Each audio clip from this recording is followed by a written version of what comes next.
क्या पढूं, क्या छोड़ूं? कैलकुलस में घुसता हूं तो ग्रुप थ्योरी भूल जाता हूं। ग्रुप थ्योरी में घुसता हूं तो कैलकुलस के क्वेश्चन और फॉर्मूले दिमाग से निकलने लगते हैं। और अगर इन दोनों में घुसने का प्रयास करता हूं तो उधर डिफरेंशियल इक्वेशन जो है वो निकलने लगती है। यानी कंडीशन ये बन रही है अभी आपकी कि जिस बुक में घुसते हो तो उसके बारे में तो याद आता है, लेकिन बाकी की जो कंटेंट है, बाकी के टॉपिक्स है, उनमें ऐसा लगता है कि बोल रहा हूं। तो फिर इन 25 दिनों में कैसे क्या करें? क्या अभी सिस्टम क्या रखा जाए कि एग्जाम में बढ़िया कर सके और हम सिलेक्शन ले सकें? आरपीएससी सेकंड ग्रेड के अंदर आपके पास में केवल 25 दिन है। अब जो स्थिति आपकी बन रही है, मैं इसे अच्छी तरह समझ रहा हूं।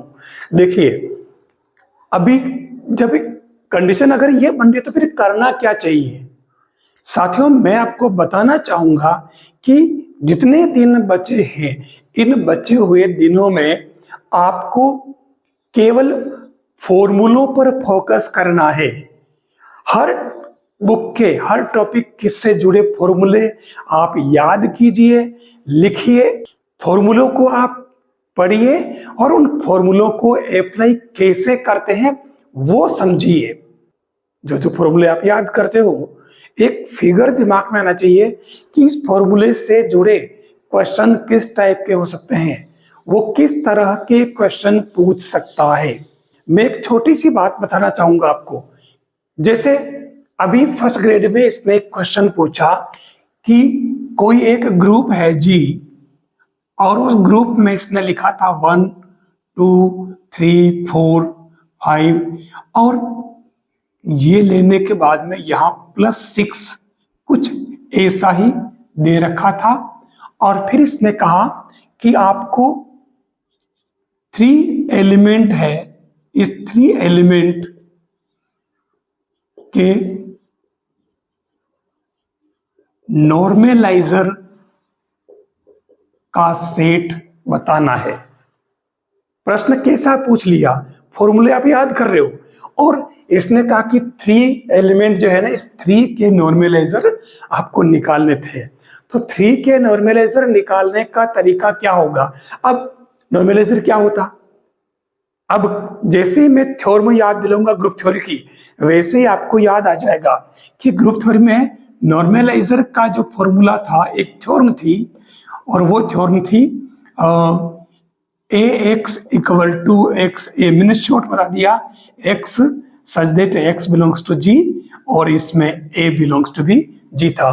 आपको केवल ये यूज करना था, यानी कि 3 और ये प्लस अगर है, और उस कंडीशन में आपको 1 करना था, फिर 3 + 2 करना था, 3 + 3 करना था, 3 + 4 करना था, और 3 + 5 करना था। 3 + 1 क्या आ रहा? 4 आएगा। 3 + 2 क्या आएगा? 5 ही आएगा। 6 आ रहा है, ये 6, अब 6 इसमें है ही नहीं, ध्यान रखना। तो 6 में 6 का भाग एक बार गया, ठीक है, तो 1 आ गया। ये 7 यानी कि 2, और 8 यानी कि 3, यानी कि आपके u का u ये एलिमेंट है पूरा, कितना? ये जो पूरा है 1 2 3 4 और 5, ठीक है ना, ये पूरा का पूरा आपके क्या आ जाएगा? Na normaliser. तो अभी यहां हुआ क्या? फॉर्मूले तो आपने याद कर रखे, जो आपके उसकी ग्रुप थ्योरी की एक प्रमेय थी प्रसामान्यक की, वो भी आपको याद है, लेकिन इसने उस पर सवाल कैसे पूछा देख लीजिए।